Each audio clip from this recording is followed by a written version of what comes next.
বহুল প্রতীক্ষার পরে হ্যাপি রাজ মুভিটা চলে এসেছে। তো আমিও চলে আসলাম এটার এক্সপ্লেইন নিয়ে। তোমাদের জন্য এত কষ্ট করে নতুন নতুন সিনেমার গল্প নিয়ে আসি, তাহলে তো একটা লাইক আমি আশা করতেই পারি। কোনো স্পয়লার না দিয়ে আর চ্যানেলটা সাবস্ক্রাইব করে চলো তাহলে গল্পের গভীরে ঢুকে পড়া যাক। সিনেমার শুরুতে দেখা যায় একটা ব্রিজের ওপরে একটা ছেলে এবং একটা মেয়ে দাঁড়িয়ে আছে। ছেলেটার নাম হ্যাপি রাজ আর মেয়েটার নাম তিনমুজি। হ্যাপি রাজ কলেজের প্রথম দিন থেকে তার বান্ধবী তিনমুজিকে ভালোবাসছে। আর আজকে যেহেতু তাদের গ্র্যাজুয়েশন ডে, এর জন্য তাকে প্রপোজ করতে এসেছে। এর জন্য ওকে সুন্দর একটা জায়গায় নিয়ে এসে প্রপোজ করে। তখন তিনমুজি সে লাভ লেটারটা নিতে গিয়েও আবার নেয় না। এটা দেখে হ্যাপি বলে, কি সমস্যা যে না করছো? আমি কি দেখতে এতটাই খারাপ? আমার ভালোবাসা কি তুমি দেখতে পাচ্ছ না? আমার ফ্যামিলি কি তোমার জন্য সমস্যা? আমি তোমাকে অনেক সুখে রাখবো। তাহলে কেন তুমি না করছো? একটা কারণ তো বলে দাও। অনেকক্ষণ তিনমুজি চুপ থেকে তারপর হঠাৎ করেই বলে, সমস্যা হলো তোমার বাবা। এই কথাটা শুনে অনেক কষ্ট পেয়ে যায় হ্যাপি। কাহিনীটা ফ্ল্যাশব্যাকে চলে যায়। সাল 1996। এক পিয়ন একটা গ্রামে কাথামুথুর চিঠি নিয়ে গ্রামবাসীকে জিজ্ঞেস করে ওনার বাড়িটা কোথায়। কাথামুথুর নাম শুনে গ্রামবাসী ব্যঙ্গাত্মকভাবে বলে, কোথারাই মুথারায়ের বাড়ি তো ওই যে ওইদিকে। পিয়ন পুরো গ্রামের সবার কাছে কাথামুথুর বাড়ি কোনটা তা জানতে জানতে হয়রান হলেও গ্রামবাসী মজা করে বারবার কোথারাই মুথারাই বলেই যাচ্ছিল। অবশেষে কাথামুথুর বাড়ি সে খুঁজে পায়। খুঁজে পাওয়ার পরে পিয়নও কুথারাই মুথারাই ডেকে বসলে কাথামুথুর স্ত্রী পিয়নকে চড় দিয়ে বসে। তখন পিয়ন আর কথা না বাড়িয়ে কাথামুথুর হাতে চিঠিটা দিয়েই চলে যায়। আসলে কাথামুথুর এই চেহারার জন্যই গ্রামের লোকেরা ওকে মজা করে এটা ডাকে। কাথামুথু আসলে একটা স্কুলে চাকরি করত। পিয়নকে দিয়ে স্কুলের দুষ্টু ছেলে পেলে কাথামুথুর ব্যঙ্গাত্মক ছবি এঁকে কুথারাই মুথারাই নাম দিয়ে চিঠি পাঠায়। তা দেখে কাথামুথু প্রচণ্ড রেগে যায়। বিশাল বড় এক বেত নিয়ে সোজা চলে আসে স্কুলে। তারপর সব স্টুডেন্টদের হাতের লেখা মিলাতে থাকে। এক দুষ্টু ছেলের হাতের লেখার সাথে মিলে গেলে কাথামুথু তাকে ইচ্ছে মতো বেত দিয়ে পেটাতে শুরু করে। সেই সময় কাথামুথুর কাছে একটা কল আসে। কল আসার পরেই সে যেন খুশিতে আত্মহারা হয়ে যায় আর স্টুডেন্টকে মারতেই ভুলে যান, কারণ তার ছেলে হয়েছে। সোজা চলে আসেন হাসপাতালে, কিন্তু এসেই করে বসে একটা ভুল। কোলে তুলে নেয় অন্যের এক বাচ্চা। এতে অন্যের বাচ্চার বাবার সাথে তার হট্টগোল বেঁধে যায়। এতে পুরো হসপিটাল হয়ে যায় মাছের বাজার।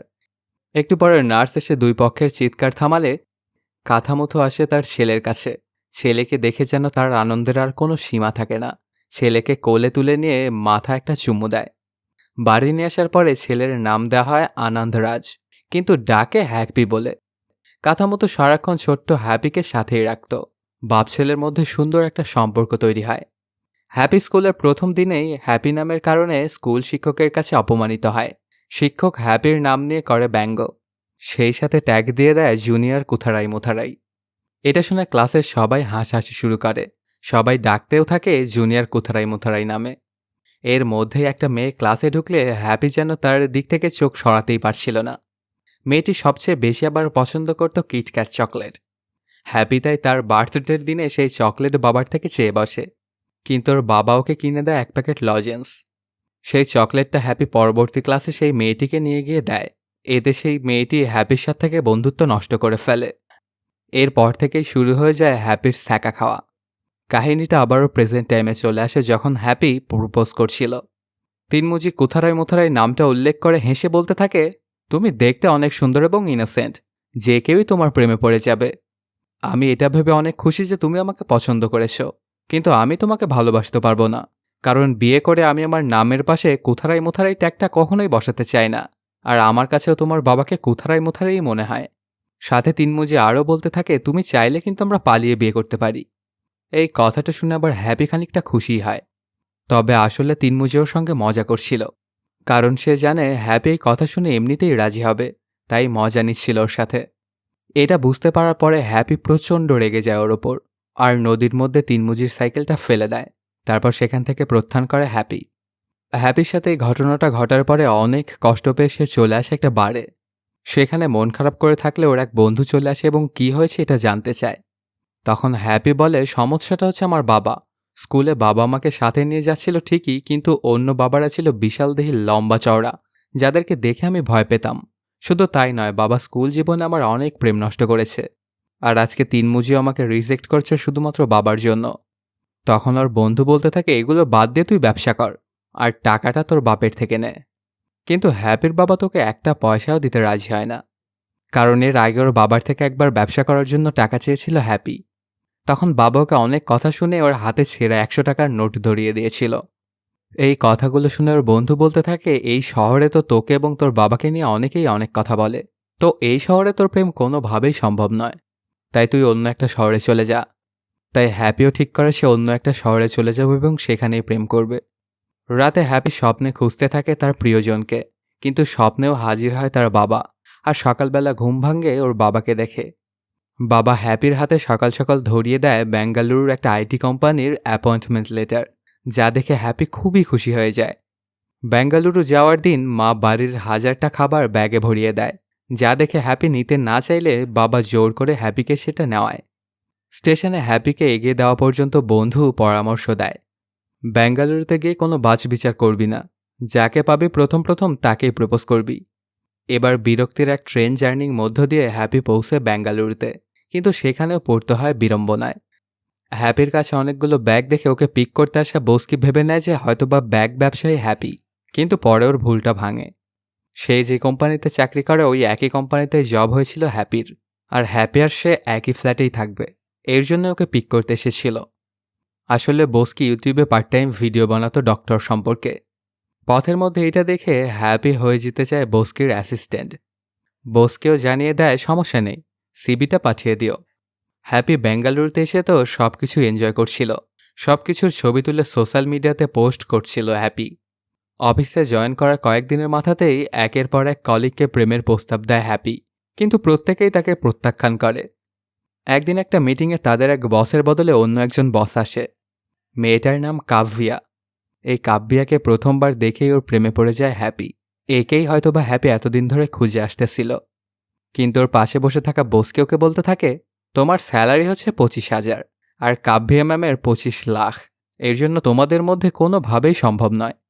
এসব কিছু শোনার পরও হ্যাপি যেন কোনোভাবেই কাব্যিয়ার ওপর থেকে চোখ সরাতে পারছিল না। ব্যাপারটা আবার লক্ষ্য করে কাব্যিয়াও। তখন কাব্যিয়া হ্যাপিকে তার কাছে ডেকে নেয় এবং ওকে প্রেজেন্টেশনটা দিতে বলে। কিন্তু হ্যাপি তো খুব ভালো ইংরেজি বলতে পারতো না, এর জন্য প্রেজেন্টেশনটা একদমই ভালো হয় না। ওর কথা শুনে সবাই হাসাহাসি করতে থাকলেও এটা আবার পছন্দ হয়ে যায় কাব্যিয়ার। তারপর হ্যাপিকে বাহবা দেয় সে। এই ব্যাপারটাতে অনেক খুশি হয়ে যায় হ্যাপি। সারাক্ষণ শুধু সে কাব্যিয়াকেই দেখছিল। কাব্যিয়া যদি ভুলেও একবার হায় হ্যালো করে, হ্যাপি যেন এই পৃথিবীর সবচেয়ে সুখী মানুষ হয়ে ওঠে। এর মধ্যে একদিন অফিসে কাব্যিয়া লাঞ্চ করার জন্য অফার করলে বিনা চিন্তায় হাত তোলে হ্যাপি। কিন্তু কাব্যিয়া যেসব রেস্টুরেন্টে যায় সেখানে কি টাকা পে করা সম্ভব হ্যাপির? রেস্টুরেন্টে এসেই তাই অবাক হয় অন্যদের খাওয়া দাওয়া দেখে, অন্যরা কত দামি খাবার খাচ্ছে। ওয়েটার টেবিলে প্লেট নিয়ে গেলে হ্যাপি প্লেট মোছার টিস্যুকে রসগোল্লা ভেবে গিলে ফেলে। কিন্তু যখন দেখে কাব্যিয়া সেই টিস্যু দিয়ে প্লেট পরিষ্কার করছে, তখন যেন হ্যাপি একদম চুপসে যায়। আবার সে দেখতে পায় ওয়েটার যে লোকটা আছে সে এই ট্রেনের গন্ডগোল করা লোকটা, তাই ওয়েটারকে এখানে দেখে হ্যাপি অবাক হয়। সবচেয়ে বেশি অবাক হয় কাব্যিয়া একের পর এক দামি দামি খাবার অর্ডার করেই যাচ্ছে। এত টাকার বিল সে কে দিতে পারবে? কাব্যিয়া তার অর্ডার দেওয়ার পর মেনু কার্ড হ্যাপিকে দিলে হ্যাপি সবচেয়ে কম টাকার খাবার অফার করে। কিন্তু সেই অর্ডার দেখে কাব্যিয়া সহ ওয়েটার হাসাহাসি করতে শুরু করে, কারণ হ্যাপি কোনো খাবার অর্ডার না দিয়ে পানির একটা বোতল অর্ডার করেছিল। তখন কাব্যিয়া ওকে বলতে থাকে, বিল নিয়ে তোমার একদম চিন্তা করতে হবে না, আমিই দেব। এইটা শুনে হ্যাপি ইচ্ছে মতো অর্ডার দিয়ে খেতে শুরু করে। ওরা যখন খাবার খাচ্ছিল তখন আচমকাই কাব্যিয়া বলে ওঠে, তোমার বাবা মা সম্পর্কে তো কিছু আমাকে বললে না। এই কথা শুনে হ্যাপির গলা শুকিয়ে যায়। মানিব্যাগ বের করে দেখে নিজের মা বাবার ছবি, তারপর নিজেই বিল দিয়ে দ্রুত চলে যেতে চায়। কিন্তু বিল দেওয়ার টাকাটাও তো তার কাছে নেই, তাই কাব্যিয়াই বিলটা দিয়ে দেয়। এর পরপরই হ্যাপি কাব্যিয়ার সঙ্গে একটা ছবি উঠায় এবং ইনস্টাতে আপলোড করে। সেটা ইনস্টাতে পোস্ট করলেও একটা লাইকও পড়ে না। তখন হ্যাপি কাব্যিয়াকে বলে, এটা যদি আমি ফেসবুকে পোস্ট করতাম তাহলে অনেকগুলো লাইক পড়তো। তারপর কাব্যিয়া ওর ফেসবুক আইডিটা নেয়। ওর প্রোফাইলটা নিয়ে দেখার পরে নিজের হাসি কোনোভাবেই থামাতে পারছিল না কাব্যিয়া। সব একগাদা আজে বাজে রিলস এবং পোস্ট করে রেখেছিল হ্যাপি। তখন কাব্যিয়াকে বলতে থাকে, তোমার সবকিছু চেঞ্জ করতে হবে। রাতের বেলা হ্যাপি কাব্যিয়াকে ইনস্টাতে ফলো দিলে কাব্যিয়াও ফলো ব্যাক দিয়ে টেক্সট করে। এতে যেন খুশিতে আত্মহারা হয়ে যায় হ্যাপি। কাব্যিয়া আগামীকালকে হ্যাপিকে শপিংয়ে নিয়ে যেতে চাইলে হ্যাপি যেন আরও খুশি হয়ে যায়। পরের দিন সকালবেলাতে ওরা দুজনে চলে আসে শপিংয়ে। অনেক ঘোরাঘুরি করে এবং অনেক শপিংও করে। একদিন হ্যাপি কাব্যার ফোনে একটা ছবি দেখে ওকে জিজ্ঞেস করে, এটা কি তোমার বোন? কাব্যা জানায়, না তো, এটা আমার মা। এত স্মার্ট মা হ্যাপি যেন জীবনেও দেখেনি। তখন কাব্যা হ্যাপির মা বাবার ছবি দেখতে চাইলে হ্যাপি যেন আবারও চুপচাপ হয়ে পড়ে। বাথরুম থেকে এসে আগে সরায় মানিব্যাগ থেকে ওর মা বাবার ছবি। সেখান থেকে চলে আসার সময় কাব্যা তার বার্থডে সেলিব্রেশনের জন্য একটা কার্ড দেয় হ্যাপিকে। পরের দিন হ্যাপি বস্কির সাথে একটা গিফট নিয়ে আসে কাব্যায়ের বার্থডে পার্টিতে। সেখানে কাব্যার বাবাকে দেখে তো একদম অবাকই হয়ে যায় হ্যাপি। এত স্মার্ট বাবা সে কখনো দেখেনি। অন্যদিকে তার বাবা কেমন? কাব্যার বাবা রাজীব পরিচিত হয় হ্যাপির সঙ্গে। এরপর কাব্যা বার্থডে কেক কাটতে থাকলে হ্যাপি শুধু বার্থডে সেলিব্রেশনের দিনের কথা ভাবে যে তার টাস কেমন যেত। ওদের দুজনের পরিবার একদমই একসঙ্গে যায় না। কাব্যাকে বার্থডেতে সবাই দামি দামি গিফট দিচ্ছিল। তা দেখে হ্যাপির নিয়ে আসা মায়ের রূপার তৈরি পায়েলটা দিতেও লজ্জা লাগে, তাই তার গিফটটা রেখে একটা ফুলের তোড়া হাতে ধরিয়ে দেয়। কিন্তু কাব্যা ঠিকই জানত যে হ্যাপি একটা গিফট নিয়ে এসেছিল, তাই হ্যাপিকে নিয়ে একটা রেস্টুরেন্টে বসে। সেখানে হ্যাপি তার নিজের ফ্যামিলিটা নিয়ে টেনশনে একটা সিগারেট জ্বালায়। তার পরপরই কাব্যা ওকে জিজ্ঞেস করে, আমার গিফট কোথায়? হ্যাপি তখন নিরুপায় হয়ে গিফটটা নিয়ে এসে কাব্যাকে দেয়। এই পায়েলটা দেখে তো মহা খুশি হয়ে যায় কাব্যা। তারপর সেটা আবার হাতে পড়ে নেয় কাব্যা। এটাতে খানিকটা অবাক হয়ে যায় হ্যাপি এবং বলে ওইটা পায়ে পড়তে হয়। কাব্যা জানায়, আমি জানি। এরপর হাতে পায়েল পরে হ্যাপির সামনে হাঁটু গেড়ে হাত থেকে সিগারেটটা নিয়ে কাব্যা বলে, তুমি কি আমাদের বিয়ের প্রস্তাব নিয়ে তোমার বাবা মাকে আমার ফ্যামিলির কাছে পাঠাবে? আমি তোমাকে ভালোবাসি, তোমাকে বিয়ে করতে চাই। এই ব্যাপারটাতে অনেক বড় মাপের একটা শক খেয়ে যায় হ্যাপি। সেও তো কাব্যাকে ভালোবাসে, কিন্তু সমস্যা হচ্ছে তার পরিবার। অন্যদিকে দেখা যায় কাব্যের বাবা রাজীব তার ফ্রেন্ডদের সাথে বসলে সবাই কাব্যের বিয়ে নিয়ে কথা তোলে। কাব্যের বিয়ে রাজীব ঠিক করেছিল তার ব্যবসায়ী প্রতিপক্ষ মালিকের ছেলের সাথে দিবে। তারা এখন লসে আছে, তাই রাজীব বিয়েটা ক্যান্সেল করেছে। বন্ধুরা তাই ওকে সাজেশন দেয় তাদের কোম্পানিতে হ্যাপি খুব ভালো প্ল্যান করছে, সে কোম্পানির জন্য ভালো কিছু বই আনবে। আর ওরা খেয়াল করে দেখেছে দুজন দুজনকে ওরা ভালোবাসে, এর জন্য ওদের বিয়েটা দিতে বলে। এতে কোম্পানিরও অনেক ভালো উন্নতি হবে। রাজীবেরও পছন্দ হয়েছে হ্যাপিকে, কিন্তু ওর পরিবার সম্পর্কে তো কিছুই জানে না ওরা। এদিকে হ্যাপি বাসায় এসে চুপচাপ কাব্যার ফ্যামিলি এবং তার ফ্যামিলির ফটোটা একত্রিত করে মেলাতে থাকে। আর মেলাতে গেলে দেখে আকাশ পাতাল তফাত, তাই ফোন করে ডিজে বন্ধুকে। সে পরামর্শ দিয়েছিল বাইরে এসে অন্য কারোর সঙ্গে রিলেশন কর, আর তাকে যেন ফ্যামিলির দিক থেকে দূরে রাখে। তারপর ওকে অনেক রাগ দেখাতে থাকে। তখন বন্ধু জানায়, যদি সবকিছু টিকিয়ে রাখতে চাস তাহলে ফ্যামিলিকে হাইড কর। অন্যদিকে রাতে কাব্যার ছোট বোন হঠাৎ অসুস্থ হয়ে পড়ে। কাব্যা ফোন করে হ্যাপিকে, কিন্তু হ্যাপি ফোনটা রিসিভ করে না। সবাই মিলে তারপর ওর বোনকে হসপিটালে নিয়ে আসলে ওর বোন সুস্থ হয়। পরের দিন কাব্যা হ্যাপিকে ফোন করে বলে, তোমাকে প্রপোজ করার পর থেকে দেখছি তুমি আমাকে অ্যাভয়েড করে চলছো, কি হয়েছে বলো তো? হ্যাপি তখন বলতে থাকে, আমি তোমাকে অনেক ভালোবাসি, তুমি আমাকে তোমার ফ্যামিলির সঙ্গে মিট করিয়েছ, কিন্তু আমি তো চিন্তায় আছি আমার পরিবারকে নিয়ে।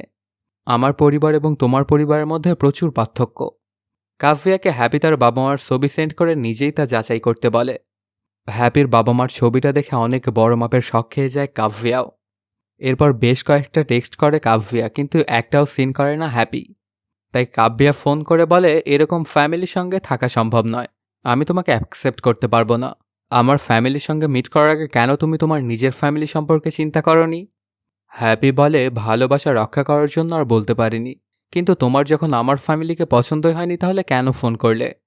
কাব্যা জানে আমি তোমাকে টেক্সট করেছি, কিন্তু তুমি একটা টেক্সটও দেখোনি, এর জন্যই তোমাকে ফোন করতে আমি বাধ্য হলাম।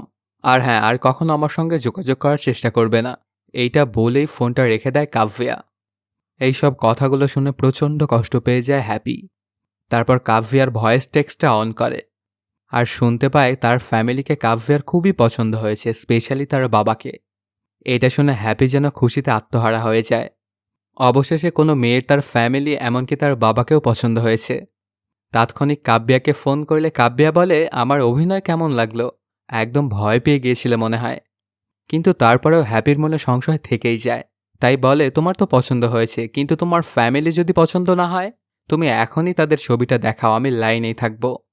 এর পরপরই কাব্যা চলে আসে তার বাবা মার কাছে এবং হ্যাপির পরিবারের ছবিগুলো দেখায়। ওনাদেরও পছন্দ হয়ে যায় হ্যাপির পরিবার।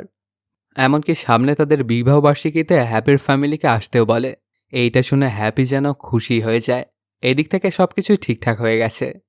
কিন্তু এখন সমস্যা তো ওর বাবাকে তো রাজি করাতে হবে কাব্যার সঙ্গে বিয়ে দেওয়ানোর জন্য।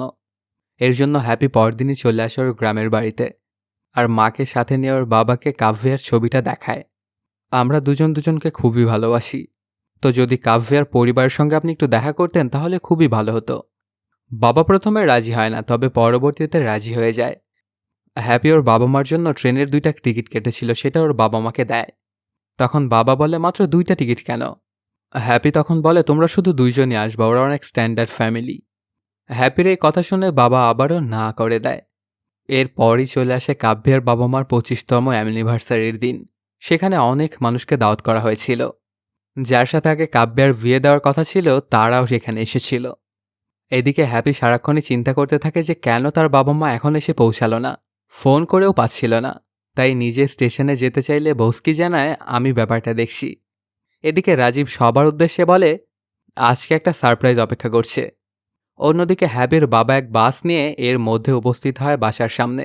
সেই বাসে শুধু গ্রামের মানুষজনই ছিল না, ছিল অনেক দেশীয় খাবার দাবারও, যা সঙ্গে করে সে নিয়ে এসেছিল। একসাথে এতজনকে দেখে বসকি অবাক হয়ে যায়। অন্যদিকে রাজীব স্টেজে সবার সাথে হ্যাপিকে প্রথম সারপ্রাইজ হিসেবে পরিচয় করিয়ে দেয়। সে সময় বসকি হ্যাপিকে বারবার ফোন করলেও হ্যাপি তা ধরতে পারছিল না। রাজীব দ্বিতীয় সারপ্রাইজ হিসেবে কাব্যাকে স্টেজে ডেকে হ্যাপির সঙ্গে বিয়ের অ্যানাউন্সমেন্ট করে। তৃতীয় সারপ্রাইজ ছিল হ্যাপির বাবা মার উপস্থিতি। সেইটার জন্য রাজীব কাউন্টডাউন করতে থাকলে হ্যাপির বাবা গ্রামবাসীকে নিয়ে হাজির হয়। এতে হ্যাপি অনেক হেজিটেট ফিল করছিল। তখন রাজীবের বাবা বলে ওঠে, এখানে কি হচ্ছে? এরা সবাই কারা? কোথা থেকে এসেছে এরা? পাশ থেকে কাব্যা তার বাবাকে জানায় উনি হ্যাপির বাবা। তখন রাজীব যেন আরও প্যানিকে পড়ে যায়। অন্যদিকে হ্যাপি তার বাবার কাছে এসে বলে, তোমাদের দুজনকে তো আসতে বলেছিলাম, এত মানুষ কেন নিয়ে এসেছ? বাবা কাথামুথু বলে, ছেলের হবু বউকে দেখতে এসেছি, একা কি আসা যায়? সবাই অনেক প্রশ্ন তুলবে না পরে? তখন হ্যাপি তার মাকে ফোন দিয়ে এটা ওটা বলতে থাকে। কাব্যাকে ধরেছিল তার বাবা। কাব্যা তাই হ্যাপি এবং তার পরিবারের কাছে এসে বলে, এখানে কি হচ্ছে? কাথামতো তখন কাব্যাকে দেখে তো অনেক খুশি হয়ে যায়। সেই সময় কাব্যার আগে ঠিক হওয়া পাত্র গুপ্তা সুযোগের সদ্ব্যবহার করে। সে স্টেজে উঠে কিছু কথা বলার জন্য আমন্ত্রণ জানায় কাথামুথুকে। কাথামুথু ব্যাপারটা স্বাভাবিকভাবে নিয়ে স্টেজে চলে আসে। তারপর প্রথমে নিজের ছেলের প্রশংসা করে। বিবাহ বার্ষিকীতে তাদের ইনভাইট করার জন্য কাব্যার ফ্যামিলিকেও ধন্যবাদ জানায়। কিন্তু কাব্যের ফ্যামিলি পুরো এম্বারেসিং সিচুয়েশনে পড়ে যায়। গুপ্তা এবার সবার মাঝে কাথামতুকে ছোট করে, ইচ্ছে করেই নিজের শরীরে ড্রিঙ্কস ফেলে নেয়। কাথামতো ছিল সহজ সরল মানুষ, তাই নিজেই পরিষ্কার করে দিতে থাকে। এতে সবাই হাসাহাসি শুরু করে। ব্যাপারগুলো ঘটে যাওয়াতে হ্যাপি পড়ে যায় চরম লজ্জায়। এই ব্যাপারগুলো ঘটে যাওয়াতে গুপ্তা রাজীবকে ছোট করে বলে, দেখুন কোন ক্লাসের সঙ্গে আপনি আপনার মেয়েকে বিয়ে দিতে চলেছেন। হ্যাপি লজ্জিত হয়ে বাহিরে এসে ড্রিঙ্কস করে বাবার কাছে এসে বলে, এইটা কেন করতে গেলে? সবাইকে না নিয়ে আসলে হতো না? দেখো এখন কি অবস্থা করলা। বাবা তখন বলতে থাকে, তোর সম্মানহানি হয়েছে তাই না? তোর সম্মান আমি ফিরিয়ে আনবো, তুই চিন্তা করিস না। অন্যদিকে রাজীব রেগে যায় কাব্যার ওপর। আসতে বলেছিল সে হ্যাপির বাবা মাকে, আর নিয়ে এসেছে সে পুরো গ্রাম। গুপ্তা পর্যন্ত আমাকে অপমান করতে ছাড়েনি। আমি এখনই একটা ট্রাক এনে দিচ্ছি, এই সার্কাস দলকে তুই বিদায় কর। এরপর কাব্যা একটা প্লেসে হ্যাপিকে ডাকে। হ্যাপি সেখানে আসলে কাব্যা হ্যাপির ওপরে রাগ দেখায় যে কেন তার পরিবার এতজন মানুষকে নিয়ে এসেছে। হ্যাপি তখন বলে, এটা আমাদের গ্রামের একটা কালচার, মেয়ে দেখতে গেলে একদম দল বেঁধেই যায়। হ্যাপি বাবার পক্ষ নিলে কাব্যাও হ্যাপির ওপরে রাগ দেখায়। হ্যাপি তখন বলে, তুমি আমাকে পরিবর্তন করেছো ঠিকই, কিন্তু আমার মা বাবাকে পরিবর্তন করতে পারবে না। আমার মা কখনোই বিউটি পার্লারে গিয়ে তোমার মায়ের মতো রূপচর্চা করতে পারবে না। আমার বাবাও কখনো তোমার বাবার মতো স্যুটটাই পরে ঘুরতে পারবে না। আমার মা কিচেনে কাজ করে সবসময়, আর বাবা রোদ বৃষ্টি ঝড় উপেক্ষা করেই কাজ করে। এইভাবেই তারা খুশি আছে। আমি জানতাম আমার ফ্যামিলিকে তোমার ভালো লাগবে না। তুমি ভয়ে যে বলেছিলে আমার পরিবারকে নাকি তোমার অনেক কিউট লাগে, এই সবগুলোই ছিল তোমার মিথ্যে কথা। কাব্য এসব কথা শুনে ইমোশনাল হয়ে পড়ে আর বলে, আমার তোমার ফ্যামিলিকে সত্যিই ভালো লাগে, কিন্তু তুমি এভাবে বলবে আমি ভাবিনি। হ্যাপি তখন ভেবে নেয় কাব্যা আবারও অভিনয় করছে হয়তোবা, তাই বলে আর অভিনয় করতে হবে না। কাব্যা তখন বলে, আমি তোমাকে পরিবর্তন করতে চাইনি। সেই প্রেজেন্টেশনের দিন থেকে আমি তোমাকে নার্ভাস দেখে আসছিলাম, তাই তোমার সাথে থেকে তোমাকে আমি কনফিডেন্স দিয়েছি। কখনোই তোমাকে আমি বদলাতে চাইনি, শুধু তোমার সাথ দিয়ে গেছি। তখন হ্যাপির আর বুঝতে বাকি থাকে না যে সে অনেকগুলো ভুল কথা বলে ফেলেছে কাব্যাকে। তারপর সে কাব্যাকে সরি বলে। কিন্তু এই ব্যাপারগুলো ঘটে যাওয়াতে অনেক রাগান্বিত হয়ে গিয়েছিল কাব্যের সাথে ইমোশনালও। সে কান্না করতে করতে বলে, এখন যদি আমাদের দুই পরিবারও রাজি হয়ে যায় তারপরে আমি তোমাকে আর বিয়ে করব না। এসব বলেই সেখান থেকে চলে যায়। অন্যদিকে রাজীব এসে বসে পড়ে তার দুই বন্ধুর সঙ্গে। তারা রাজীবকে বোঝায় হয়তো এটা তারা কালচার থেকে করেছে। হ্যাপি হচ্ছে সোনার ডিম পাড়া হাঁস, তাকে হাতছাড়া করা মানে অনেক লস। কাব্যার সঙ্গে বিয়ে দিয়ে প্রয়োজন পড়লে ওদেরকে বিদেশে পাঠিয়ে দাও, তারপরে ওই অপরচুনিটিটা কোনোভাবেই মিস করা উচিত হবে না। কিন্তু রাজীব জানায় হ্যাপির বাবা একজন ফকির, আমি ফকিরের ছেলের সঙ্গে আমার মেয়ের বিয়ে দিব না। এই কথাটা আবার দূর থেকে শুনে ফেলে কাথামুথু। কথাটা কাথামুথুর ইকো হার্ট করে, তাই তার স্ত্রীকে ফোন দিয়ে বেঙ্গালুরুতে আসতে বলে। অন্যদিকে আজকের ঘটনার জন্য হ্যাপি সব দোষারোপ তার বাবার উপরে দেয়, ইচ্ছে মতো তার উপরে রাগে দেখায়। তখনই আসে ওর বাবার ফোন, দ্রুত ওকে আসতে বলে কাব্যাদের বাড়িতে। হ্যাপি তো চরম টেনশনে পড়ে যায়, আবার তার বাবা কি না কি করে বসে, তাই দ্রুত সেখানে চলে আসে। এখানে এসেই দেখতে পায় ওর বাবা মা সহ গ্রামের অনেকজনই উপস্থিত, সাথে আছে লয়ারও। এসব দেখে হ্যাপি অবাক হয়। কাথামতো রাজীবকে তার বন্ধুদেরও ডাকতে বলে। বন্ধুরা আসলে কাথামতো শুরু করে দেয় তার খেল। বলে, আপনার বন্ধুরা যেমন আপনার বিজনেস পার্টনার, তেমন আমার সাথে এখানে যারা আছে তারাও আমার বিজনেস পার্টনার। আমার হয়তোবা আপনার মতো হাই স্ট্যান্ডার্ড বিজনেস নেই, কিন্তু আমার যে ব্যবসা আছে তা শুনলে আপনার চোখ কপালে উঠে যাবে। লয়ার শুরু করে দেয় তার বয়ান। জানায় কাথামতোর বিভিন্ন জায়গায় কয়েকশো একর জমি আছে, যেগুলোতে চাষাবাদ হয়। আছে অসংখ্য ব্যবসা যেখানে প্রচুর শ্রমিক কাজ করে। কাথামতো একদিনে যত টাকা আয় করে তা এখন আপনার সামনে। এখন ভাবুন যে ব্যাংকে কত টাকা আছে। ওর বাবার যে এত টাকা আছে এগুলো শুনে যেন হ্যাপি নিজেই অবাক। তার পরপরই কাথামতো রাজীবকে উদ্দেশ্য করে বলে, আমি আপনারও খোঁজ নিয়েছি, আপনার এসব বাড়ি গাড়ি সব ঋণের টাকায় করা। তাহলে এখন বলুন যে ফকির কে আর ধনী বা কে? আমি হয়তোবা হাই সোসাইটিতে ব্যবসা করি না, কিন্তু আপনার থেকেও আমি অনেক বড় লেভেলের মানুষ। তাহলে এখন বলুন যে কে সার্কাস করে? এইসব কথাগুলো শুনে অনেক অপমানিত হয়ে যায় রাজীব। এর জন্য সে কাথামতুকে ছোটলোক বলে গালি দেয়। এই কথাটাও ছুটতে দেয় না কাথামতো, আর সেও ইংরেজিতে অনেকগুলো গালি দিয়ে দেয় তাকে। এতে যেন অবাক হয়ে যায় হ্যাপি। কাথামতো তখন হ্যাপিকে বলে, বলেছিলাম না সুদে আসলে সব অপমানের শোধ হুঁশিয়ে দেব, মিলল তোমার কথা? এরপর ওর ছেলেকে বলতে থাকে, আমাকে স্টেশনে গিয়ে না খুঁজে তুই এয়ারপোর্টে গিয়ে খুঁজতি, তাহলে পেয়ে যেতি। আমি কোনো ট্রাক বা বাস নিয়ে আসিনি, যা নিয়ে এসেছি সেটা বাহিরেই আছে। এসব শুনে বাইরে আসলে দেখা যায় কাথামতোর অনেকগুলো গাড়ি। কাথামতো আসলে একজন বড়লোক মানুষ, কিন্তু তিনি তা দেখান না। পরের দিন হ্যাপি অফিসে আসলে দেখে কাভ্যা তার দেয়া পায়েল টেবিলে রেখে দিয়েছে। ব্যাপারটা হ্যাপিকে আরও ডিপ্রেশনে ফেলে দেয়। এর পরপরই বাবার ফোন চলে আসে এবং বাবা ওকে জানায়, তোকে ওই শহরে আর একা একা কোনোভাবেই রাখা যাবে না। এর জন্য তোর মাকে আমি পাঠিয়ে দিচ্ছি, আর না হলে আমি আসব। কাথামতো যখন তার বউকে তার ছেলের কাছে পাঠাচ্ছিল তখন ওকে সাফ সাফ জানিয়ে দেয় হ্যাপি যেন কোনোভাবেই কাভ্যার সঙ্গে যোগাযোগ করতে না পারে। হ্যাপি নিজে মাকে নিয়ে শহরে চলে আসে। শহরে আসার পর ওর মায়ের আবদার অনেক বেড়ে যায়। সে প্রতিদিনই বের হতো শপিং এবং হাজার হাজার টাকা শপিং করত। যত রকমের ফ্যাশনেবল জিনিস ছিল সবকিছু কিনতে থাকে হ্যাপির মা। অন্যদিকে অফিসে হ্যাপি এবং কাব্যের মধ্যে চলতে থাকে মনোমালিন্য। এর মধ্যে হ্যাপি একটা কাজে কয়েকদিনের জন্য গোয়াতে চলে যায়। এই সময়টাতেই হ্যাপির মা গোমতী হয়ে ওঠে মডার্ন, স্মার্ট কাপড় পরে এবং রূপচর্চা করতে থাকে। জিমে যায়, ডান্স শেখে। হঠাৎ করে এক রাতে গোমতী মডার্ন হয়ে রেস্টুরেন্টে গেলে সেখানে দেখা হয়ে যায় কাব্যার সাথে। কাব্যা তার বান্ধবীর এক বার্থডে পার্টির জন্য এখানে এসেছিল, কিন্তু এসে দেখে রেস্টুরেন্টটা বন্ধ। তবে হ্যাপির মাকে এমনভাবে দেখে অবাক হয় কাব্যা। এমনকি সেদিনের ওর ব্যবহারের জন্য সরিও বলে। বন্ধুর পার্টি না করতে পেরে মন খারাপ করে থাকলে গোমতী তাদের বাসায় পার্টি করার জন্য আমন্ত্রণ করে। তার পরপরে ওদের বাড়িতে সব মেয়েগুলোকে নিয়ে চলে আসে গোমতী। সেখানে গিয়ে ওরা চিল করতে শুরু করে। সবার অনুরোধে ড্রিঙ্কসও করে, রিলস বানায়। পরের দিন হ্যাপি যখন বাসে আসে তখন দেখতে পায় মা ড্রিঙ্কস করে তালমাতাল হয়ে রাতের রিলস দেখছে। এই ব্যাপারটাতে অনেকটাই শক খেয়ে যায় হ্যাপি এবং মাকে সেদিন রাত্রেবেলাতেই গ্রামে পাঠিয়ে দেয়। মা গ্রামে যাওয়ার আগে হ্যাপিকে বলে যায়, আমার কাব্যাকে কিন্তু ভালো লেগেছে। আমার ঘরের বউ হিসেবে আমি কাব্যাকেই চাই। তোর বাবার ব্যাপারটা আমি দেখছি, তুই গিয়ে কাব্যাকে সামলা। পরের দিন অফিসে গিয়েও হ্যাপি শুধু কাব্যাকেই দেখতে থাকে। কাব্যা অবশ্য একবার হ্যাপিকে দেখছিল। একসময় হ্যাপি লক্ষ্য করে কাব্যার পায়ে সেই নূপুর। ওদের বাসায় যেদিন কাব্যা গিয়েছিল সেদিন ওই নূপুরটা দেখেই সে নিয়ে এসেছিল। নূপুর পরা দেখে হ্যাপি খুশি হয়, টেক্সটের মাধ্যমে সরি জানায়। তারপর দুজনে একসাথে গিয়ে বসে। কিন্তু কাভিয়া বেশি কথা না বলে সরাসরি তার বাবার কাছে গিয়ে সরি বলতে বলে। কাভিয়া তার বাবার সঙ্গে হ্যাপির একটা মিটিং ফিক্স করে, কিন্তু রাজীব হ্যাপিকে দেখে রেগে যায়। হ্যাপি তো কাব্যের কথাতে রাজীবের পায়ে পড়েও সরি বলতে দ্বিধাবোধ করে না, কিন্তু রাজীব হ্যাপিকে জানিয়ে দেয়, তোমার বাবা এসে সরি বললেই আমি তোমাদের বিয়ে দিব, তা না হলে দিব না। এই কথাটা শুনে অনেক বড় মাপের ফেঁসে যায় হ্যাপি।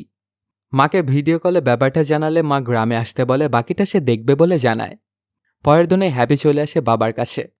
এসে কাব্যের কথা বললে কাথামতো কয়েকটা জমিদারের ছবি বের করে বলে, কাব্যের বাবা ঋণে আছে, এর থেকে এইসব জমিদারের মেয়েদেরকে বিয়ে করাই ভালো হবে তোর।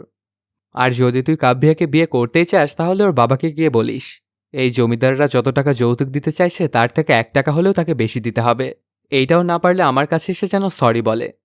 বাবার এই কথা শুনে তো আরও বেশি অবাক হয়ে যায় হ্যাপি। সে এসেছে বাবাকে দিয়ে সরি বলানোর জন্য, কিন্তু এখন কিনা বাবাই উল্টো সরি চাচ্ছে। এটা নিয়ে কাব্যাকে ফোন করে জানায় ব্যাপারটা। তারপর ওরা দুজন মিলে একটা প্ল্যান করে। প্ল্যানটা হচ্ছে, কাব্যা তার বাবাকে গিয়ে বলবে, হ্যাপির বাবা বিভিন্ন কাজে ব্যস্ত থাকা এখানে সরি বলতে আসতে পারবে না, তাই আপনি গ্রামে গেলেই সরি বলে দিবে। প্ল্যান মোতাবেক কাব্যা গিয়ে তার বাবাকে সবকিছু জানায়। সাথে আরও বলে, বিয়ের পর আমরা তো বিদেশে গিয়েই থাকব, তো তুমি যদি এখন একবার গ্রামে যাও তাহলে কিন্তু আমাদেরই ভালো। তারপরে এসবে রাজি হতে চাচ্ছিল না রাজীব। ভুল করে কাব্যা তার বাবাকে যৌতুকের কথা বলেছিল, এতে আরও বেশি রাগান্বিত হয়ে গিয়েছিল রাজীব। কিন্তু ছোট মেয়ে গ্রামের একটা চিত্র এঁকে বাবাকে দেখালে বাবা রাজি হয়ে যায়। সবাই মিলে চলে আসে হ্যাপিদের গ্রামে। কাথামতো সহ সবাই কাব্যার ফ্যামিলিকে তাদের মতো করে ওয়েলকাম করে। কাব্যার বাবা আসার পরে হ্যাপি চিন্তায় পড়ে যায়। তার বাবা যে মানুষ, তিনি জীবনেও তো সরি বলবেন না, আর পায়ে পড়ে তো কখনোই নয়। তাই ডিজের সাথে মিলে একটা প্ল্যান করে। ডিজে একটা ফেক পণ্ডিত ডেকে আনে। পণ্ডিত হ্যাপির ফ্যামিলিকে বলে, আপনাদের কুণ্ডলিতে দোষ আছে, সামনে ভয়ঙ্কর বিপদ, দূরের 5 আত্মীয়কে ডেকে এনে সরি বলে আনলেই এই বিপদটা কেটে যাবে। সে সময় পাশ দিয়ে রাজীব গেলে পণ্ডিত রাজীবকে দিয়ে সরি বলানোটা শুরু করতে বলে। কিন্তু হ্যাপির এই প্ল্যানটা আসলে ফেল হয়ে যায়। কাথামতো পণ্ডিতকে বলে, এই বিপদ আমার নয়, ওই রাজীবেরই। আমি সকালে এক পণ্ডিত দেখিয়েছিলাম, তিনি সব ঠিকই বলেছেন। আর এতক্ষণ ধরে আপনি যে কুণ্ডলিটা পড়ছেন সেটাও হচ্ছে ওই রাজীবেরই। তখন সে হ্যাপিকে বলতে থাকে, যা তুই গিয়ে তোর হবু শ্বশুরকে বল আমাকে যেন এসে সে সরি বলে। ওদের প্রথম প্ল্যানটা সাকসেসফুল না হলে ওরা দ্বিতীয় প্ল্যানের দিকে আগায়। কাথামতো গোসলে গেলে বাথরুমের দরজা বাহির থেকে লাগিয়ে দেয়। এরপর একটা রুম থেকে ডিজে কাথামতোর কণ্ঠ নকল করে রাজীবকে সরি বলে। কিন্তু একসময় কাথামতো গোসল করা অবস্থায় বেরিয়ে আসে। এতে করে দ্বিতীয় প্ল্যানটাও বিফলে যায়। বাবার কাছ থেকে অনেক কথা শুনতে হয় হ্যাপির, এমনকি কাথামতোর হাতে মার খেতে হয় ডিজেকে। পরের দিন কাথামতো নিজে একটা প্রোগ্রামের জন্য বাড়ি সাজাতে থাকলে পাশ দিয়ে যাওয়ার সময় ডিজের সঙ্গে কাথামতোর ধাক্কা লাগে। কাথামতো না দেখেই তখন সরি বলে। এটা দেখে ডিজের মাথায় একটা প্ল্যান চলে আসে। সে হ্যাপিকে বলে, তোর হবু শ্বশুরকে তুই ডেকে নিয়ে আয়। তাই হ্যাপিও যায় তার হবু শ্বশুরকে ডাকতে। এদিকে ওদের এই প্ল্যানটা কাজ করবে কিনা এটা ভেরিফাই করার জন্য বারবার ধাক্কা দিচ্ছিল কাথামতোকে ডিজে, আর কাথামতো প্রত্যেকবারই সরি বলছিল। এভাবে কিছুক্ষণ চলার পরে হঠাৎ করে অনেক রাগান্বিত হয়ে যায় কাথামতো, আর যা ইচ্ছে তাই বলে দেয়। আর অ্যাক্সিডেন্টালি সেই সময় সেখানে চলে এসেছিল রাজীব। সেই সব গালি শুনে তো হ্যাপির প্রতি প্রচণ্ড বিরক্ত হয়। রাজীবের পর ঘরে গিয়ে তার পরিবারকে বলতে থাকে, এখানে বোধহয় আমাদেরকে আটকে বিয়ের প্ল্যান চলছে, তাই ওদের বাড়িটা সাজাচ্ছে। তখন হ্যাপির মা এসে জানায়, তা আমরা করব না, বাড়ি সাজানো হচ্ছে কারণ সামনেই আমাদের বিবাহবার্ষিকী, এবার আমরা ধুমধাম করে পালন করব, কারণ আপনারা আছেন। এরপর হ্যাপি বিভিন্নভাবে সরি বলানোর চেষ্টা করে, কিন্তু লাভ তেমন একটা হয় না। চলে আসে ওনাদের বিবাহবার্ষিকীর দিন। ধুমধাম করে তা পালন করানো হয়। নাচে গানে মেতে ওঠে সবাই। ঘরের মধ্যে রাজীব ও তার ছোট মেয়েকে নিয়ে নাচে মেতে ওঠে। এই ব্যাপারটা আবার চুপি চুপি জানালা দিয়ে সবাই দেখে ফেলে। কাথামতো এবং গোমতীর অ্যানিভার্সারির রাতে হঠাৎ কাব্যার ছোট বোন ঋতু অসুস্থ হয়ে পড়ে। ঋতু অসুস্থ হয়ে পড়লে বাবা রাজীব বেশি প্যানিক হয়ে যায়। কাব্যাকে বলে, এই জন্য আমি গ্রামে আসতে চাইনি, এখানে ভালো ডক্টর কোথায় পাবো? তখন কাথামতো বলে, প্যানিক হওয়ার কোনো প্রয়োজন নেই। তারপর ঘরেই ডেকে আনা একজন ডাক্তার। সেই ডক্টরের চিকিৎসায় তাৎক্ষণিক ভালো হয়ে যায় ঋতু। তখন রাজীবের গ্রামকে নিয়ে করা ধারণাটা বদলে যায়। এতে কাথামতোর ওপরেও কিছুটা রাগ কমে যায় রাজীবের। পরের দিন রাজীব ফোনের সিগন্যালটা না পেলে কাথামতো বলে, আমার সাথে আসুন। সে রাজীবকে নিয়ে আসে এক নদীর কিনারায়। সেখানে এসে বলে, আমার এই জায়গাটা খুবই ভালো লাগে। তারপর আপনার ফ্যামিলি সম্পর্কে তো আর জানা হলো না, তো বলুন আপনার ফ্যামিলি সম্পর্কে একটু শুনি। রাজীব জানায় তার বাবা ছোট ব্যবসা করত। হঠাৎ একদিন বাবা মারা গেলে রাজীবকে সংসারের হাল ধরতে হয়। লেখাপড়ার পাশাপাশি তাই সে চাকরিও শুরু করে। আর কাব্যে আসার পর তাদের জীবনটা পরিবর্তন হয়ে যায়। রাজীব একটা ভালো জব পায়, সেখান থেকে আজকে এই পর্যায়ে এসেছে। এসব শুনে কাথামুথু বলে আপনার জীবনেও দেখছি স্ট্রাগল আছে। রাজীব তার জীবনের গল্প শোনানোর পরে কাথামতুর জীবনের গল্পটা শুনতে চায়। কাথামথু বলে আমার বাবাসহ তাদের পরিবারের সবাই বিকলাঙ্গ ছিল, এর জন্য সবাই ওদেরকে তুচ্ছ তাচ্ছিল্য করত। বিকলাঙ্গ হওয়ার কারণে ওনারা কেউই পড়াশোনা করতে পারেনি, তাই আত্মীয়স্বজনরা সব সম্পত্তি লিখে নিয়েছিল। কিন্তু বাবা দমে যাননি। তার পরপরই বাবার ঘরে জন্ম নিয়েছিলাম আমি। অন্য যে কোনো পরিবারে বাচ্চার জন্ম হলে আগে গিয়ে দেখে তাদের রং কেমন হয়েছে এবং তারা দেখতে কতটা সুন্দর। কিন্তু আমার বাবা প্রথমে দেখেছিল যে আমার হাত পা সবকিছু ঠিক আছে কিনা, মানে আমিও বিকলাঙ্গ কিনা। বাবা যখন দেখলেন যে আমি বিকলাঙ্গ নই, তখন তিনি যেন খুশিতে আত্মহারা হয়ে পড়েন। একজন বিকলাঙ্গের ঘরে সুস্থ ছেলে জন্মেছে বলে কথা। তারপর বাবা আমাকে অনেক কষ্ট করে পড়াশোনা করান, কিন্তু আমার আকৃতির জন্য সবাই বাবার মতো আমাকে নিয়েও তুচ্ছতাচ্ছিল্য শুরু করে। তবে এগুলো আমি একদমই তোয়াক্কা করিনি। আমার পড়ালেখা আমি কন্টিনিউ করে গেছি। এরকমভাবে চলতে চলতে আমি টিচার হয়ে যাই। তারপর বাবার সম্পত্তিগুলো ফিরে পাওয়ার জন্য আমি মামলা করি এবং সেটা জিতেও যাই। তারপর থেকে বাবাকে আর মাটিতে হাঁটতে দেই না, আমার মাথায় তুলে রাখি সবসময়। কাথামতুর জীবনের গল্পটা শুনে অনেক ইমোশনাল হয়ে গিয়েছিল রাজীব। ওখান থেকে দুজনে বাড়ি ফিরলে কাথামতু দেখে তিনমুজি এবং তার বাবা ওর বাড়িতে এসেছে। তিনমুজির একটা জায়গায় বিয়ে হয়েছিল, কিন্তু ওর স্বামী ওকে প্রচণ্ড জ্বালাতন করত, তাই এখন সে ডিভোর্স নিতে চায়। এর জন্য ওর বাবা ওকে সাথে নিয়ে এসেছিল কাথামতুর থেকে হেল্প চাইতে, কারণ কাথামতুর অনেক লয়ার আছে। কাথামতু তখন জানায় ঠিক আছে, আমার লয়ারকে আমি বলে দেব। এই জায়গাটাতে তিনমুজিকে অনেক রিগ্রেট ফিল করতে দেখা যায়। আসলে এর পেছনে একটা কারণ আছে, এইটাই হলো সিনেমার প্রথমে দেখা সেই মেয়েটি যে রিজেক্ট করেছিল হ্যাপিকে, কারণ হ্যাপির বাবা মানে কাথামতু ছিল দেখতে অনেক খারাপ। এদিকে দেখা যায় আজকে এই শহরে ব্যাক করতে চায় রাজীব তার পরিবার নিয়ে। এখান থেকে চলে যাওয়ার আগে সে কাব্যাকে বলে এদের পরিবার সবাই অনেক ভালো, কিন্তু যে কাজের জন্য আমরা আসলাম সেটাই তো হলো না, তাই চলো এখান থেকে চলে যাই। রাজীব কাথামতুদের থেকে বিদায় নিয়ে এখান থেকে চলে যেতে থাকলে কাথামতু তাকে ডাক দিয়ে থামায়। এরপর সরি জানিয়ে বলে আপনার সাথে এমন আচরণ করা আমার একদমই উচিত হয়নি, পারলে আমাকে মাফ করে দিবেন, আর ওদের দুজনের বিয়েটা আপনার বাসাতেই করাবেন, কোনো সমস্যা নেই। বাবা হঠাৎই রাজি হয়ে গিয়ে রাজীবকে সরি বলাতে অনেক অবাক হয়ে যায় হ্যাপি। রাজীব আর কাব্যাও খুবই খুশি হয়ে যায়। সবাই চলে গেলে হ্যাপির রাতে তার বাবাকে বলে তুমি এরকম হঠাৎ সরি বললে যে? কাথামতো জানায় কারণ তুই কাব্যাকে অনেক ভালোবাসিস। এটা শুনে হ্যাপি বলে এটা কি কাব্যা বলেছে তোমাকে? কাথামতি জানায় যে না, তিনমুজি বলে গেছে আমাকে। সকালে তিনমুজি রিগ্রেট ফিল করে কাথামতির কাছে আগে সরি বলে, কারণ সবসময় সে কাথামতুকে নিয়ে বডি শেমিং করত। এরপর জানায় হ্যাপি আমাকে ভালোবাসত, কিন্তু আমি তার ভালোবাসা প্রত্যাখ্যান করেছিলাম, যেটা আমার একদমই উচিত হয়নি। এখন হ্যাপি আবার অন্য কাউকে ভালোবেসেছে, তাই আপনি হ্যাপি এবং কাব্যার ভালোবাসাটা মেনে নিন আর ওদের বিয়েতে রাজি হয়ে যান। আর ঠিক এ কারণেই রাজীবকে সরি বলেছিল কাথামথু। এরপর হ্যাপিকে কাথামতি বলতে থাকে ভগবানের দেওয়া তুই আমার একটা আমানত। যখন তুই জন্ম নিলে আর তোকে সুস্থ স্বাভাবিক এবং সুন্দর দেখলাম, তখন আমার চেয়ে খুশি এই পৃথিবীতে আর কেউ হয়নি। সবার কাছে গিয়ে আমি গর্ব করে বলতাম তুই আমার ছেলে, যে কিনা আমার মতো দেখতে হোসনি। তোকে আমি সবসময় মাথায় তুলে রাখতাম, তুইও ছোট থেকে আমার সাথে থাকতেই পছন্দ করতি। কিন্তু যখন থেকে ধীরে ধীরে তুই বড় হতে থাকলি, তখন তোর আর আমার সঙ্গ ভালো লাগে না, আমার থেকে পালিয়ে থাকতি, মনে করতি আমি তোর বোঝা। কিন্তু আমরা কিনা একটাই বাচ্চা নিয়েছিলাম তুই সুস্থ সবল বলে। ভয় ছিল যদি দ্বিতীয়টা বিকলাঙ্গ হয়ে যায়। তোকে সবসময় আগলে রাখতে চেয়েছিলাম। তুই যে তোর হবু শ্বশুরের সাথে সবসময় আমাকে সরি বলানোর প্ল্যান করে এসেছিলি, তা আমি ভালো করেই জানি। কিন্তু তুই যদি চাইতিস তাহলে তোর হবু শ্বশুরকে দিয়েও একই প্ল্যানটা করাতে পারতি, কিন্তু সেইটা তুই করিসনি। আমি জানি তোরা বিয়ের পর বিদেশে সেটেল হবি, তারপরেও আমি চাই তুই ভালো থাক। তুই ভালো থাকলেই আমার ভালো থাকা হবে। বাবার এসব কথা শুনে হ্যাপি অনেক ইমোশনাল হয়, কিন্তু কিছু বলতে না পেরে সেখান থেকে চলে যায়। কয়েকদিন পরে হ্যাপি এবং কাভিয়ার ধুমধাম করে বিয়ে হয়। এই জায়গাটাতে আবার উপস্থিত ছিল সবাই। বিয়ের পর রাজীব সবাইকে নিয়ে বিদেশের উদ্দেশ্যে রওনা দেয়। হ্যাপি প্লেনের মধ্যে তার বাবা মায়ের ছবি দেখে বেশ ইমোশনাল হয়ে যায়। তারপর মানিব্যাগ থেকে প্লেনের একটা টিকিটও বের করে। তখন ওর মনে পড়ে যায় ছোটবেলায় ঘটে যাওয়া একটা কাহিনী। হ্যাপি ছোট থাকতে কাথামতো হ্যাপিকে নিয়ে ট্রেনে করে আগ্রা যাচ্ছিল, শুধুমাত্র হ্যাপিকে তাজমহল দেখাতে। এই ব্যাপারটাতে হ্যাপিও খুব এক্সাইটেড ছিল। কিন্তু এক দম্পতির কাছে টাকা না থাকলে এক টিকিট কেটে ট্রেনে ওঠে। টিটি টিকিট চেক করার জন্য আসলে দম্পতিটা লুকিয়ে পড়ে বাথরুমে। এতে টিটি হট্টগোল বাঁধালে সেখানে আসে কাথামথু। সবকিছু শুনে কাথামথু তার এক টিকিট ওই দম্পতিকে দিয়ে হ্যাপিকে নিয়ে ট্রেন থেকে নেমে যায়। এই ব্যাপারটাতে অনেকটাই মন খারাপ করেছিল হ্যাপি। তখনই কাথামথু বাকি একটা টিকিট এনে হ্যাপিকে দিয়ে বলে, এই টিকিটটা তোর কাছে রাখ। যখন তুই বড় হবি তখন তোর মা সহ আমিও প্লেনে করে ঘুরতে যাব। এই ব্যাপারগুলো চিন্তা করতে করতে ওরা একটা এয়ারপোর্টে এসে ল্যান্ড করে। সেখানে এই টিকিটটা হাতে নিয়ে এইসব ব্যাপার স্যাপার চিন্তা করছিল হ্যাপি। তার পরপরই সেখানে চলে আসে কাব্য এবং রাজীব।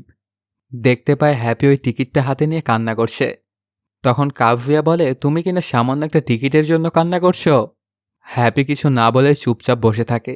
ওদের প্লেনের সময় হয়ে গেছে। অন্যদিকে বাড়িতে কাথামতো হ্যাপিকে প্রচণ্ড মিস করছিল। এই জন্য দেয়ালে টাঙানো হ্যাপির সঙ্গে তোলা ছবির দিকে তাকিয়ে থাকে।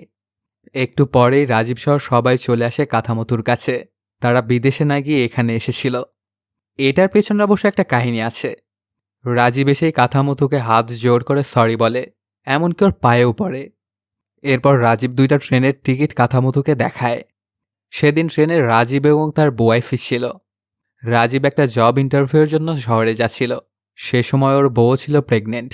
আর কাথামতো রাজীবকে তার ট্রেনের টিকিট দিয়ে বলেছিল, হয়তোবা আপনার আমাকে মনে থাকবে না, কিন্তু আমি আপনাকে মনে করব। এই ব্যাপারটাতে রাজীব অনেক ইমোশনাল হয়ে গিয়েছিল। বারবার ক্ষমা চাইতে থাকে কাথামতুর কাছে। আপনাকে আমি কোনোভাবেই চিনতে পারিনি। আপনার জন্য আজকে আমার জীবনটা এত ভালো হয়ে গেছে।